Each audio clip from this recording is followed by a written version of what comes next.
આજે તો એમ થાય કે બધા દાંત પડાવી નાખું. જય દ્વારકાધીશ. સવારમાં 4 વાગ્યામાં ઘરેથી નીકળી ગયા હૈ અને આવી ગયા હૈ આવી. કેટલી વાર વાટ જોઈ પછી માંડ બસ આવી અને આજે જવાનું છે આપણે રાજકોટ. ઢંટાણાન ભાટિયાથી જામનગર તક કઈ આવી ગયું કઈ ખબર જ ના પડી ઝોલા ખાતા ખાતા.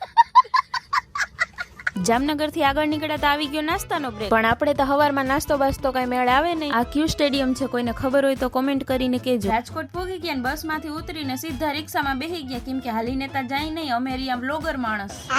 નાસ્તો કરીને સીધા આપણે આવી ગયા હે વેદાંત ડેન્ટલ હોસ્પિટલમાં. મારે દાંતનું ઇમ્પ્લાન્ટ સર્જરી કરવાની હતી, એના માટે ઘણા હોસ્પિટલ ફેર્યા પણ ક્યાંય મેળ ના પડ્યો. પાછું આપણે જરાક પૈસા સામું જોવું પડે ને, એટલે આપણે આવી ગયા વેદાંત હોસ્પિટલ. દાંતના બધા રિપોર્ટ કરી અને ઇમ્પ્લાન્ટ કરી નાખ્યું. પેલા તો મને બહુ ટેન્શન થતું હતું કે કેવો દુખાવો થાય, પણ સ્ક્રૂ ક્યારે ફિટ કરી દીધો કઈ ખબર જ ના પડી. સરનું કામ અને સ્ટાફનું કામ બહુ જ વ્યવસ્થિત હતું. તમને દાંતને લગતી કોઈ પણ જાતની સમસ્યા હોય ને તો તમે એકવાર જરૂર વિઝિટ કરજો વેદાંત ડેન્ટલ હોસ્પિટલ રાજકોટ. થોડીક વાર ગાર્ડનમાં ચક્રું મારીને અમે આવી ગયા બસ ડીપે. બસ ડીપે તો આવડો હજો પંખો નાખ્યો કે જાણે આખા રાજકોટમાં વાવાઝોડું લઈ આવવાનું.